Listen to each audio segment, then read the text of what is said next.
Testemunhos para ministros e obreiros evangélicos. Capítulo 4. Elevada norma de Deus. A verdadeira educação em nossas igrejas, preparando almas para o serviço. A lei do Senhor é perfeita e refrigera a alma. Bem-aventurados os que trilham caminhos retos e andam na lei do Senhor. Bem-aventurados os que guardam os seus testemunhos e o buscam de todo o coração. E não praticam a iniquidade, mas andam em seus caminhos. Tu ordenaste os teus mandamentos para que diligentemente os observássemos. Oxalá os meus caminhos fossem dirigidos de maneira a poder eu observar os teus estatutos. Então eu não ficaria confundido, atentando eu para todos os teus mandamentos. Tomemos isto por nossa lição. Estudai atentamente cada palavra. Princípios corretos e sentimentos puros, se cultivados e praticados, formam um caráter à semelhança divina.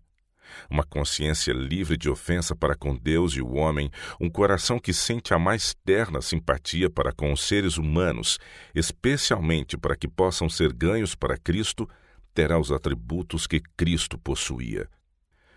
Todos esses serão imbuídos de seu espírito, terão um reservatório de persuasão e um celeiro de simples eloquência. Como cristãos, devemos agora trabalhar muito ardorosamente para levar almas a Jesus Cristo. Não deve haver capítulos baratos de experiência urdidos em nossa vida cristã. Toda a verdadeira experiência custa esforço a cada alma que a obtém, devido às tentações de Satanás. Deus vê como a alma tem fome de conhecimento de Deus, da salvação por Jesus Cristo, e a promessa é: bem-aventurados os que têm fome e sede de justiça, porque eles serão fartos. Característicos do verdadeiro inquiridor. Deus ordena a cada homem que obedeça à sua lei. Ele não vê como vê o homem. Sua norma é elevada, pura e santa. No entanto, todos a podem alcançar. O Senhor vê a necessidade da alma, a consciente fome da alma. Ele considera a disposição de espírito da qual procedem as nossas ações. Vê-se, acima de tudo, as evidências de respeito e fé para com Deus. O verdadeiro inquiridor que se esforça por ser semelhante a Jesus na palavra, na vida e no caráter, contemplará seu Redentor e, pela contemplação, é transformado à sua imagem, porque almeja a mesma disposição de espírito que havia em Jesus Cristo e por ela ora. Não se esquiva do mal pelo temor da vergonha ou pelo medo da perda, porque sabe que tudo que goza vem de Deus e fará bom uso de suas bênçãos para poder representar a Cristo. Ele não está ansioso de permanecer mais alto, de obter o louvor dos seres humanos. Não é esse o seu mais ávido interesse. Fazendo uso sábio do que agora tem, procura obter cada vez maior habilidade para poder prestar a Deus maior serviço. Ele almeja a Deus. A história de seu Redentor, o incomparável sacrifício que fez, enche-se de significação para ele. Cristo, a majestade do céu, tornou-se pobre para que pela sua pobreza pudéssemos tornar-nos ricos, não ricos meramente de dotes, mas ricos de consecuções.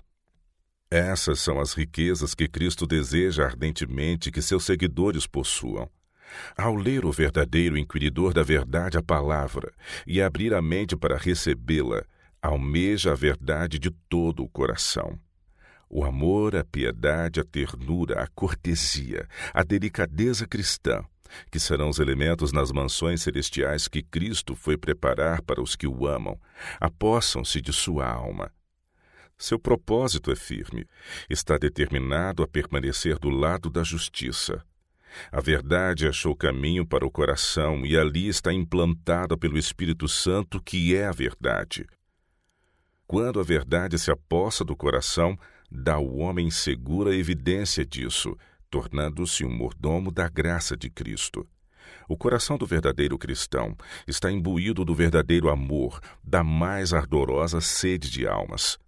Não descansa enquanto não estiver fazendo tudo o que está nas suas forças para buscar e salvar o perdido. Gastam-se tempo e forças, não se evita o trabalho exaustivo. Deve dar a outros a verdade que tanta alegria, paz e regozijo no Espírito Santo trouxe à alma. Quando a alma verdadeiramente convertida goza o amor de Deus, sente a sua obrigação de tomar o jugo com Cristo e trabalhar em harmonia com Ele. O Espírito de Cristo sobre ele repousa, revela o amor, a piedade e a compaixão do Salvador, porque é um com Cristo. Anela levar outros a Jesus. Seu coração se desmancha de ternura ao ver o perigo em que estão as almas que se encontram longe de Cristo. Cuida das almas como alguém que deve prestar contas. Com convites e rogos misturados com certezas das promessas de Deus, procura ganhar almas para Cristo. E isso é registrado nos livros. É um colaborador de Deus. Não é Deus o próprio objeto de imitação? Deve ser obra da vida cristã revestir-se de Cristo e levar a si mesmo para a mais perfeita semelhança com Cristo. Os filhos e filhas de Deus devem avançar na semelhança com Cristo, nosso modelo. Diariamente devem contemplar sua glória e admirar sua incomparável excelência. Ternos, verdadeiros e plenos de compaixão, devem eles tirar as almas do fogo, detestando mesmo as roupas manchadas pela carne. Não estamos trabalhando sozinhos.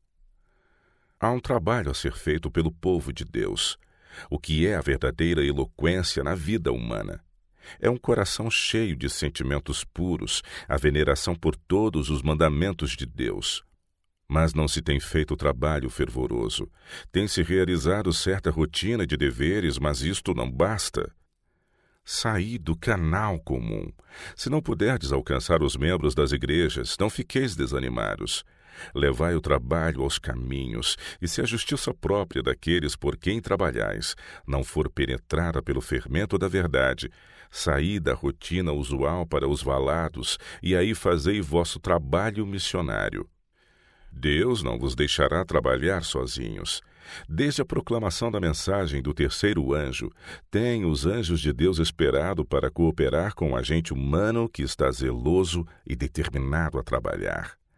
Devemos aprofundar-nos mais nas minas da verdade do que o temos feito. Porque Deus amou o mundo de tal maneira que deu seu Filho unigênito, para que todo aquele que nele crê não pereça, mas tenha a vida eterna. Oh, que amor tem Deus mostrado para com o homem caído! Porque os que conhecem a verdade passam de largo por tantos que estão em amarga necessidade. O culto todo do Israel antigo era uma forma de promessa em figura e símbolos de Cristo. E não era apenas promessa, mas uma providência real designada por Deus com o fim de ajudar a milhões de pessoas mediante a elevação de seus pensamentos àquele que se manifestaria ao nosso mundo. Cristo, a revelação de Deus. Em Cristo o mundo contemplou o Deus invisível. Estou no Pai, disse ele, e o Pai em mim. Quem me vê a mim, vê o Pai. Se vós me conhecesseis a mim, também conheceríeis a meu Pai. E já desde agora o conheceis e o tendes visto. Em todos os nossos atos de verdadeira devoção, fixamos os olhos da fé sobre o nosso advogado que está entre o homem e o trono eterno, esperando atender todos os nossos esforços e, pelo seu Espírito, ajudar-nos a obter mais perfeito conhecimento de Deus. O Cordeiro de Deus é-nos representado como estando sobre o trono de Deus. É ele a grande ordenança pela qual o homem e Deus se unem e comungam juntos. Assim é o homem representado como estando assentado nos lugares celestiais em Cristo Jesus. Este é o lugar designado para o encontro entre Deus e a humanidade. E por eles me santifico a mim mesmo, para que também eles sejam santificados na verdade. E não rogo somente por estes, mas também por aqueles que pela sua palavra hão de crer em mim, para que todos sejam um, como tu, ó Pai, o és em mim e eu em ti. Que também eles sejam um em nós, para que o mundo creia que tu me enviaste. e eu dei-lhes a glória que a mim me deste, para que sejam um como nós somos um. Eu neles e tu em mim, para que eles sejam perfeitos em unidade e para que o mundo conheça que tu me enviaste a mim e que os tens amado a eles como me tens amado a mim. Cristo pôs a natureza humana numa relação pessoal para com a sua própria divindade. Assim deu ele um centro sobre que a fé do universo se devia firmar. É o desígnio de Deus que sua lei seja obedecida por todos os que creem em Jesus Cristo. Satanás sabia que se a família humana pudesse ser induzida a crer que Deus aboliu sua norma moral de caráter, o homem não teria um espelho moral no qual pudesse olhar e ver que espécie de pessoa era. Porque se alguém é ouvinte da palavra e não cumpridor, é semelhante ao varão que contempla ao espelho o seu rosto natural, porque se contempla a si mesmo, e foi-se e logo se esqueceu de que tal era. Aquele, porém, que atenta bem para a lei perfeita da liberdade, e nisso persevera, não sendo ouvinte esquecido, mas fazedor da obra, este tal será bem-aventurado no seu feito. Se alguém entre vós cuida ser religioso, e não refreia sua língua, antes engana o seu coração, a religião desse é vã. A religião pura e imaculada para com Deus o Pai é esta: visitar os órfãos e as viúvas nas suas tribulações e guardar-se da corrupção do mundo. Essa é a palavra do Deus vivo. A lei é o grande espelho moral de Deus. Deve ele comparar suas palavras, seu espírito, suas ações com a palavra de Deus. Se decidirmos que não temos nesses últimos dias um trabalho designado para nós fora do rumo comum das igrejas nominais, defrontar-nos-emos com um grande desapontamento. A grande questão a ser investigada, pesada e decidida é: que posso eu fazer para alcançar as almas perdidas? Deus exige que os adventistas do sétimo dia façam um trabalho que eu não preciso definir. A menos que o trabalho seja primeiramente feito em nosso coração, todas as instruções específicas que poderiam ser dadas para determinar suas ações será um trabalho inútil. Lede o 2º capítulo de Tiago. Praticai a verdade em vossa vida diária, e sabereis que trabalho o Senhor vos deu a fazer. Lede também o 4º capítulo, especialmente os versículos 5 a 12, e o capítulo 5, especialmente os versículos 13 a 20. Esses capítulos são letra morta para o maior número dos que pretendem ser adventistas do sétimo dia. Foi-me determinado apontar-vos essas escrituras e o capítulo 7 de São Mateus. Precisais estudar cada palavra como se fosse para salvar a vossa vida. O que a igreja de Battle Creek precisa é ser obradores da palavra. Isso levará grande número de pessoas a saírem de Battle Creek para outros lugares, para vilas e cidades onde o povo não teve a luz e as oportunidades que tendes tido. Muitas pessoas agora estão pendendo na balança, não estão com Cristo, não estão ajuntando com Cristo. Sua influência está dividida, eles espalham. Atentai especialmente para estas palavras. Todo aquele, pois, que escuta estas minhas palavras e as pratica, assemelhá-lo-ei ao homem prudente que edificou a sua casa sobre a rocha. E desceu a chuva, e correram rios, e assopraram ventos, e combateram aquela casa, e não caiu, porque estava edificada sobre a rocha.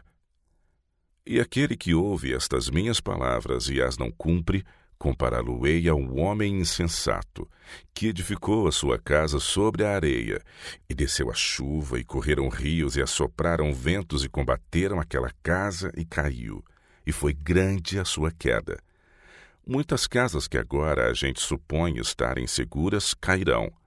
O Senhor declara que não aceitará o serviço dividido. Preciosas palavras de advertência e promessa. Se derdes ouvidos às palavras de advertência que se encontram nos capítulos que me foi ordenado apresentar-vos, mudareis de atitude e vos tornareis filhos de Deus. Assim podereis salvar vossa alma pela fé em Jesus Cristo. Recebereis o conselho dado no capítulo 58 de Isaías. Se seguirdes as orientações dadas, cumprir-se-á a promessa. Então romperá a tua luz como a alva, e a tua cura apressadamente brotará, e a tua justiça irá diante da tua face, e a glória do Senhor será a tua retaguarda. Então clamarás e o Senhor te responderá, gritarás e ele dirá: Eis-me aqui.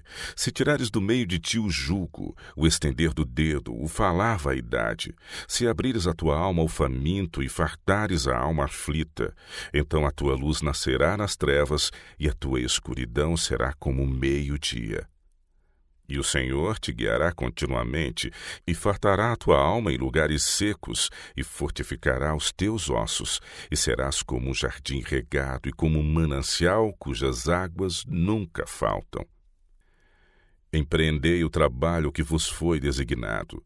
O Senhor cumprirá a promessa de sua parte.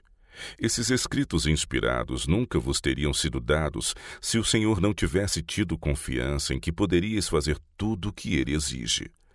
Podeis atender ao convite, tomai sobre vós o meu jugo, e aprendei de mim, que sou manso e humilde de coração, e encontrareis descanso para as vossas almas, porque o meu jugo é suave, e o meu fardo é leve. Podeis atingir as alturas para as quais o Espírito Santo vos chama. A verdadeira religião significa viver a palavra em vossa vida prática. Vossa profissão pouco valor terá sem a execução prática da palavra. Se alguém quiser vir após mim, renuncie-se a si mesmo, tome sobre si a sua cruz e siga-me. Esta é a condição do discípulo. Eis aqui o meu servo que escolhi, o meu amado em quem a minha alma se compraz. Porei sobre ele o meu espírito, e anunciará aos gentios o juízo. Não contenderá nem clamará, nem alguém ouvirá pelas ruas a sua voz. Não esmagará cana quebrada, e não apagará o morrão que fumega, até que faça triunfar o juízo, e no seu nome os gentios esperarão. Graças a Deus porque se está fazendo um trabalho fora da igreja. A igreja não tem sido devidamente educada para trabalhar fora de seu próprio povo. Muitas almas fora da igreja poderiam ter sido iluminadas e muito mais luz trazida para a igreja se todo membro da igreja em cada país que pretende ter a luz avançada da verdade tivesse trabalhado de coração e alma e com a voz a fim de ganhar almas para a verdade. Demasiado pouco trabalho está sendo feito pelos membros da igreja em prol dos que necessitam da luz, os que estão fora da igreja dos adventistas do sétimo dia.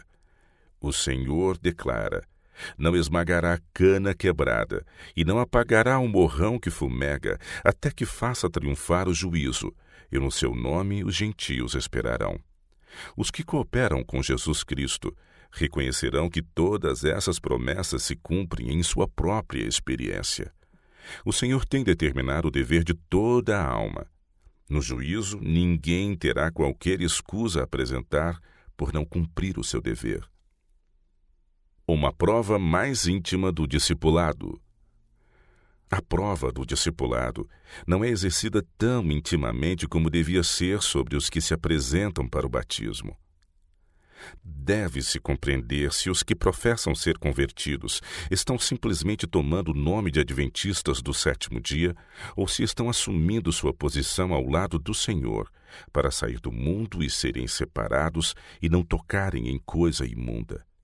Ao darem evidência de que compreendem plenamente sua posição, devem ser aceitos. Mas quando mostram que estão seguindo os costumes, modas e sentimentos do mundo, deve-se lidar fielmente com eles.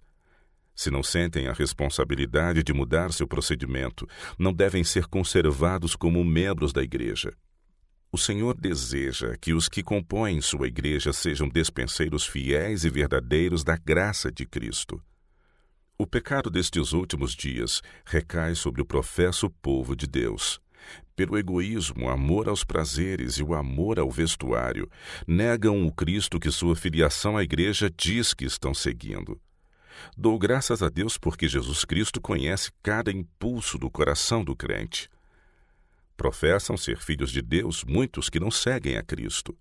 Sua frivolidade, sua conversa barata, sua falta de piedade de alto tono, seus baixos alvos desencaminham a outros que seguiriam um rumo diferente, não fosse o exemplo desses caracteres enganosos que não amam a Cristo nem fazem a sua vontade, mas simplesmente seguem a sua própria imaginação.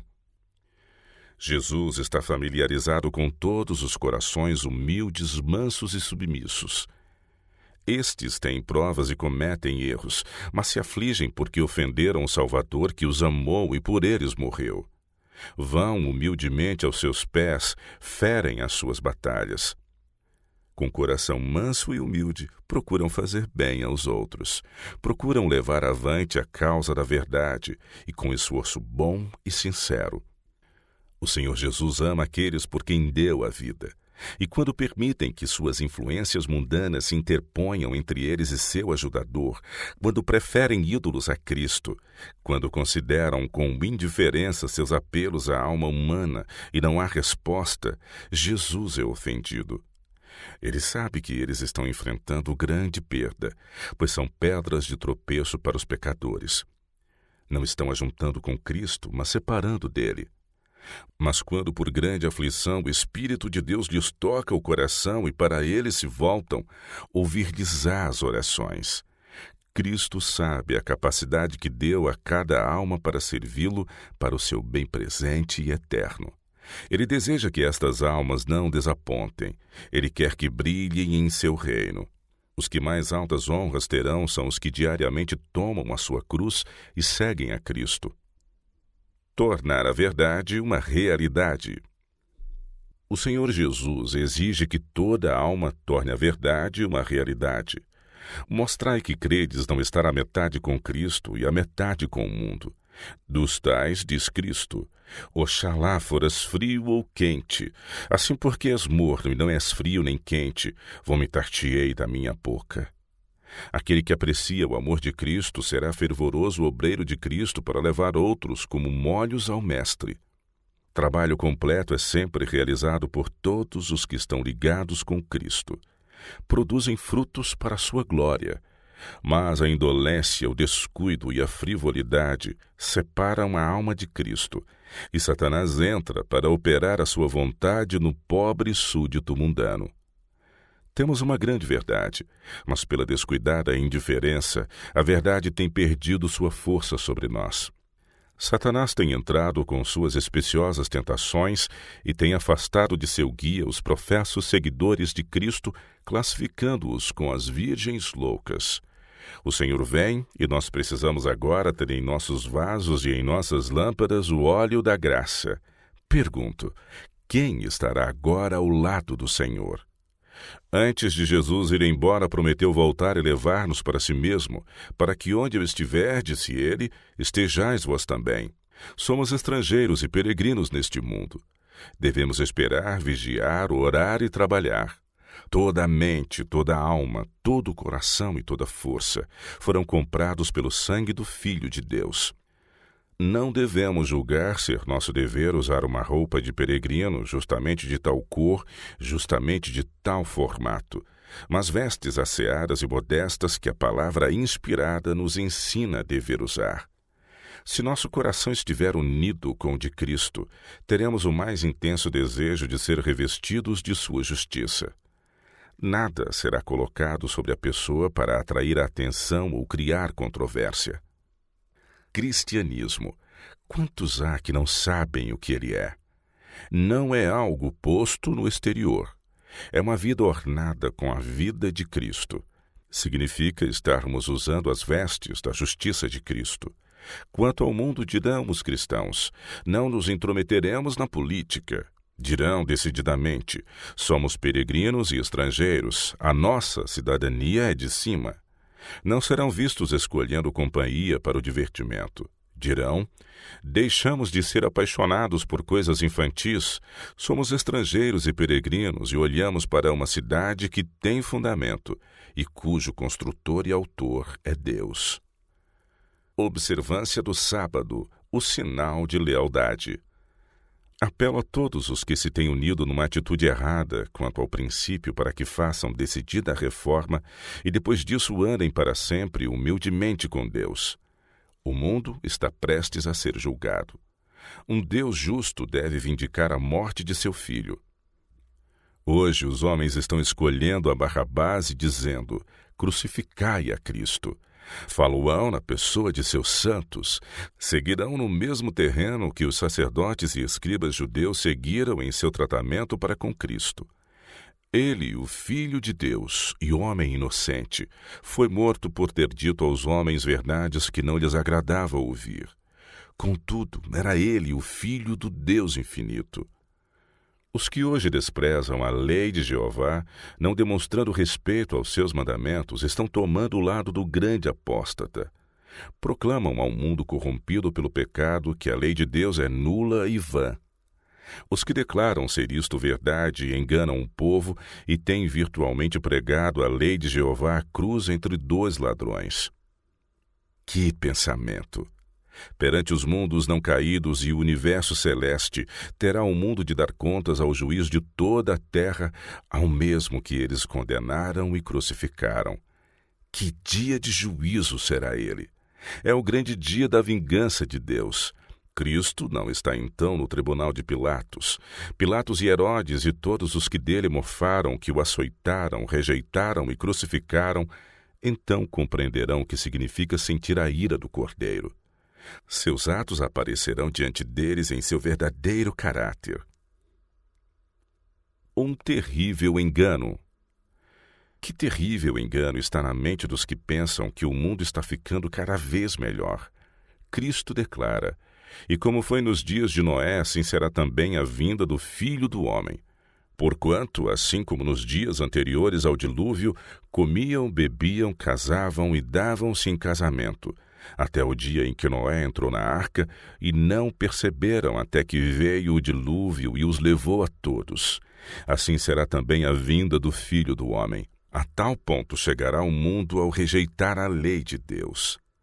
E seguiu-os o terceiro anjo dizendo com grande voz: se alguém adorar a besta e a sua imagem, e receber o sinal na sua testa ou na sua mão, também o tal beberá do vinho da ira de Deus que se deitou não misturado no cálice da sua ira, e será atormentado com fogo e enxofre diante dos santos anjos e diante do Cordeiro. E o fumo do seu tormento sobe para todo sempre. E não tem repouso nem de dia nem de noite os que adoram a besta e a sua imagem, e aquele que receber o sinal do seu nome. João foi convidado a contemplar um povo distinto dos que adoram a besta ou a sua imagem, observando o primeiro dia da semana. A observância desse dia é o sinal da besta. João declara: aqui está a paciência dos santos, aqui estão os que guardam os mandamentos de Deus e a fé de Jesus. E o dragão irou-se contra a mulher, e foi fazer guerra ao resto da sua semente, os que guardam os mandamentos de Deus e têm um testemunho de Jesus Cristo. Era-nos mostrado claramente que haverá dois grupos quando aparecer o nosso Senhor e Salvador Jesus Cristo. Em que grupo desejamos ser encontrados? Eis que cedo venho, diz Cristo, e o meu galardão está comigo para dar a cada um segundo a sua obra. Eu sou o Alfa e o Ômega, o princípio e o fim, o primeiro e o derradeiro. Bem-aventurados aqueles que guardam os seus mandamentos para que tenham direito à árvore da vida e possam entrar na cidade pelas portas. Este é o destino dos observadores dos mandamentos. Não deveríamos todos nós desejar pertencer ao número dos que têm direito à árvore da vida e que entram na cidade pelas portas? Adão e Eva e sua posteridade perderam o direito à árvore da vida devido à sua desobediência. Então disse o Senhor Deus: eis que o homem é como um de nós, sabendo o bem e o mal. Ora, pois, para que não estenda a sua mão e tome também da árvore da vida, e coma e viva eternamente, o Senhor Deus, pois, o enviou fora do jardim do Éden para lavrar a terra de que fora tomado. Adão e Eva transgrediram a lei de Deus, e isso tornou necessário serem expulsos do céu e separados da árvore da vida, pois dela comer depois da transgressão perpetuaria o pecado. O Senhor Deus, pois, lançou fora do jardim do Éden para lavrar a terra de que fora tomado. E havendo lançado fora o homem, pôs querubins ao oriente do jardim do Éden e uma espada inflamada que andava ao redor para guardar o caminho da árvore da vida. O homem dependia da árvore da vida para ter a imortalidade. E o Senhor tomou as precauções para que os homens não comessem da árvore da vida e vivessem eternamente, tornando-se pecadores imortais. A morte entrou no mundo devido à transgressão. Mas Cristo deu sua vida para que o homem tivesse outra prova. Não morreu ele na cruz para abolir a lei de Deus, mas para garantir ao homem uma segunda prova. Não morreu para tornar o pecado um atributo imortal. Morreu para garantir o direito de destruir aquele que tinha o império da morte, isto é, o diabo. Sofreu toda a penalidade de uma lei quebrada pelo mundo todo.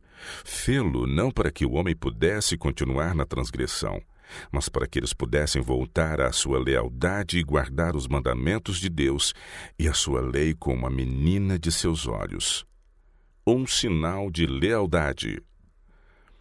Um sinal da obediência é a observância do sábado do quarto mandamento. Se os homens observarem o quarto mandamento, observarão todo o resto. Não foi voz humana que falou a Moisés, dando-lhe o sábado como sinal. Falou mais o Senhor a Moisés, dizendo: Tu, pois, fala aos filhos de Israel, dizendo: Certamente guardareis os meus sábados, porquanto é um sinal entre mim e vós nas vossas gerações, para que saibais que eu sou o Senhor que vos santifica. Portanto, guardareis o sábado, porque santo é para vós. Aquele que o profanar certamente morrerá, porque qualquer que nele fizer alguma obra, aquela alma será extirpada do meio do meu povo. O Senhor não deixa um preceito tão importante quanto este, sem uma especificação definida. 6 dias se fará a obra, porém o 7º dia é o sábado do descanso, santo ao Senhor. Qualquer que no dia do sábado fizer obra, certamente morrerá. Guardarão, pois, o sábado os filhos de Israel, celebrando o sábado nas suas gerações por concerto perpétuo. Filosofia humana ou revelação divina. Declara a filosofia humana ter sido tomado um período indefinido de tempo na criação do mundo. Declara Deus assim a questão? Não, diz ele, entre mim e os filhos de Israel será um sinal para sempre, porque em 6 dias, não 6 períodos indefinidos de tempo, pois então não haveria possibilidade de o homem observar o dia especificado no 4º mandamento. Fez o Senhor os céus e a terra, e ao 7º dia descansou e restaurou-se. Por bondade, lede cuidadosamente o 5º capítulo de Deuteronômio. Deus diz outra vez: Lembra-te, não te esqueças do dia do sábado para o santificar. Porque em 6 dias fez o Senhor os céus e a terra, o mar e tudo o que neles há, e ao 7º dia descansou. Portanto, abençoou o Senhor o dia do sábado e o santificou. Contudo, tendo diante de si os vivos oráculos, aqueles que pretendem pregar a palavra apresentam suposições de mentes humanas, as máximas e mandamentos de homens. Anulam a lei de Deus pelas suas tradições. O sofisma quanto a ser o mundo criado em um período de tempo indefinido é uma das falsidades de Satanás. Deus fala à família humana em linguagem que eles podem compreender. Não deixa a questão tão indefinida que os seres humanos possam manejá-la segundo as suas teorias. Quando o Senhor declara que fez o mundo em 6 dias e descansou no 7º, quer dizer o dia de 24 horas que ele assinalou pelo nascer e o pôr do sol. Deus não daria sentença de morte pelo desrespeito ao sábado, a menos que tivesse dado ao homem clara compreensão do sábado. Depois de ter criado o mundo e o homem, contemplou a obra que fizera e declarou-a muito boa. E ao ser posto o fundamento da terra, foi posto também o fundamento do sábado. Quando as estrelas da manhã juntamente cantaram e todos os filhos de Deus rejubilaram, viu Deus que o sábado era necessário ao homem mesmo no paraíso. Ao dar o sábado, Deus considerou a saúde espiritual e física do homem. não qualquer dia em 7. Deus fez o mundo em 6 dias literais, e no 7º dia literal descansou de toda a sua obra que fizera e restaurou-se. Assim deu ao homem 6 dias em que trabalhar, mas santificou o dia de seu descanso e deu-o ao homem para ser observado, livre de todo o trabalho secular. Ao separar assim o sábado, deu Deus ao mundo um memorial. Não separou ele um de qualquer dia em 7, mas um dia especial, o 7º dia. E ao observar o sábado, mostramos que reconhecemos a Deus como Deus vivo, o Criador do céu e da terra. Nada há no sábado que restrinja a qualquer grupo de pessoas. Foi dado para a humanidade. É para ser empregado não em indolência, mas na contemplação das obras de Deus. Isto os homens devem fazer para que possam saber que eu sou o Senhor que os santifica.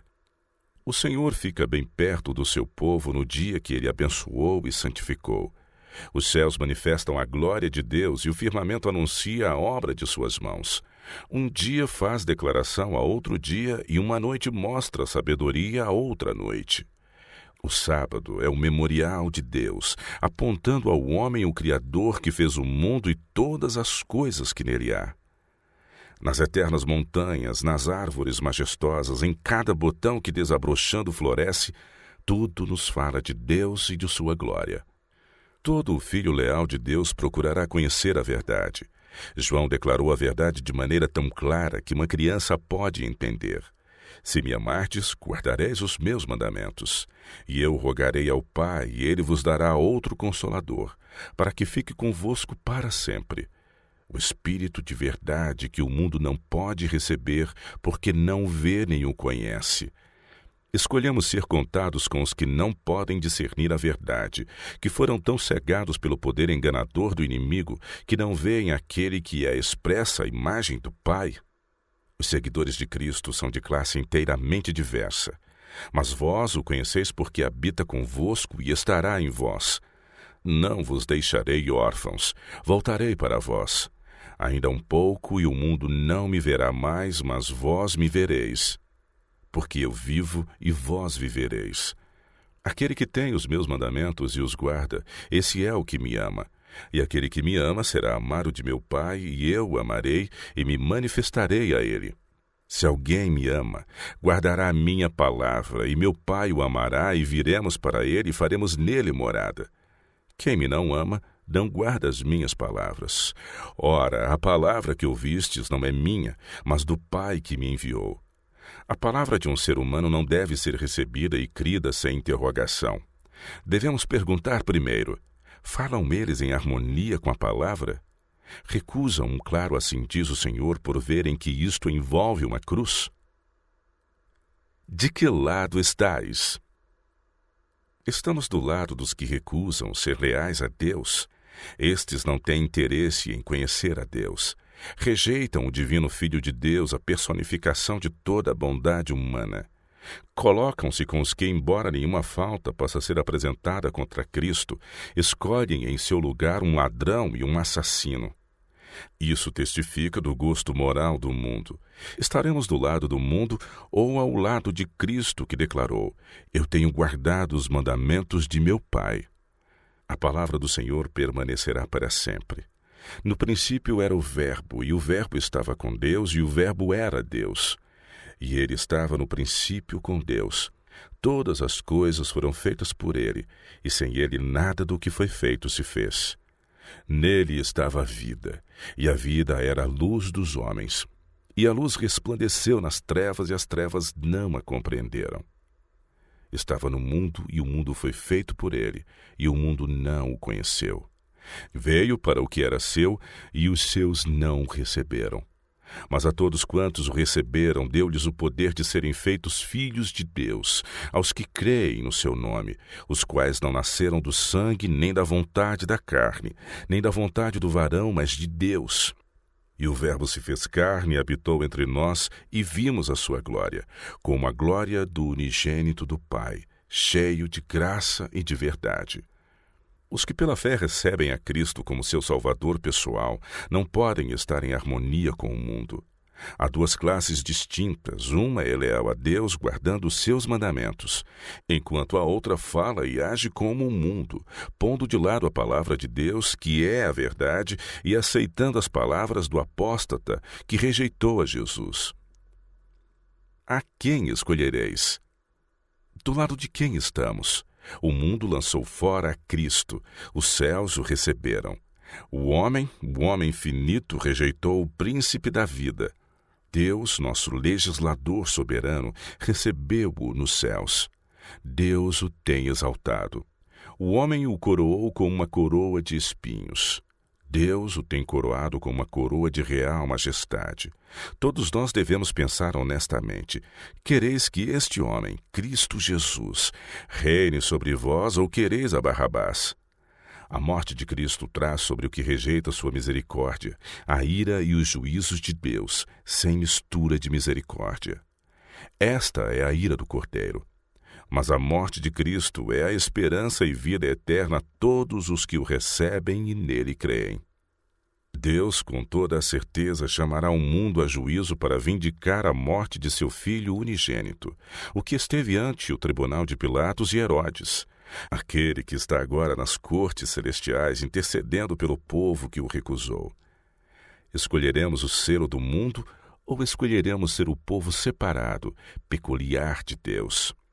Receberemos um assim diz o Senhor em lugar do assim diz o homem?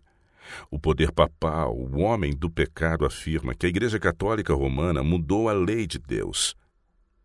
Em lugar do 7º dia, batizaram e apresentaram ao mundo um filho do papado, o primeiro dia da semana para ser observado como o santo dia de descanso. O mundo protestante tem recebido esse filho do papado, tem-no embalado e a ele tem dado a honra que Deus colocou no 7º dia. Vedes aqui, vos tenho ensinado estatutos e juízos, como me mandou o Senhor meu Deus, para que assim façais no meio da terra a qual ides herdar. Guardai-os, pois, e fazei-os, porque esta será a vossa sabedoria e o vosso entendimento perante os olhos dos povos, que ouvirão todos estes estatutos e dirão: este grande povo só é gente sábia e entendida. Por que gente há tão grande que tenha deuses tão chegados como o Senhor nosso Deus todas as vezes que o chamamos? E que gente há tão grande que tenha estatutos e juízos tão justos como toda esta lei que hoje dou perante vós? Tão somente guarda-te a ti mesmo e guarda bem a tua alma, que te não esqueças daquelas coisas que os teus olhos têm visto, e se não apartem do teu coração todos os dias da tua vida, e as farás saber a teus filhos e aos filhos de teus filhos, o dia em que estiveste perante o Senhor teu Deus em Horebe, quando o Senhor me disse: ajunta-me este povo, e os farei ouvir as minhas palavras, e aprendê-las-ão para me temerem todos os dias que na terra viverem, e as ensinarão a seus filhos. Então vos anunciou ele o seu concerto, que vos prescreveu, e os 10 mandamentos, e os escreveu em 2 tábuas de pedra. Ouve, Israel, o Senhor nosso Deus é o único Senhor. Amarás, pois, ao Senhor teu Deus de todo o teu coração, de toda a tua alma, e de todo o teu poder. E estas palavras que hoje te ordeno estarão no teu coração, e as intimarás a teus filhos, e delas falarás assentado em tua casa, e andando pelo caminho, e deitando-te e levantando-te. Também as atarás por sinal na tua mão, e te serão por testeiras entre os teus olhos. E as escreverás nos umbrais de tua casa e nas tuas portas. Porque povo santo és ao Senhor teu Deus. O Senhor teu Deus te escolheu para que lhes fosses o seu povo próprio, de todos os povos que sobre a terra há. O Senhor não tomou prazer em vós, nem vos escolheu, porque a vossa multidão era mais do que a de todos os outros povos, pois vós éreis menos em número do que todos os povos. Mas porque o Senhor vos amava, e para guardar o juramento que jurara a vossos pais, o Senhor vos tirou com mão forte. Guarda, pois, os mandamentos e os estatutos e os juízos que hoje te mando fazer. Lede cuidadosamente, por favor, todo o capítulo 7 de Deuteronômio, e pensai na palavra do Senhor. Desviar-vos-ei de um claro assim diz o Senhor, depois de ler a história do pecado de Adão e de sua queda? Ele caiu porque baniu da mente as palavras do Senhor e deu ouvidos às palavras de Satanás. Valerá a pena transgredir? Pela transgressão, Adão perdeu o Éden.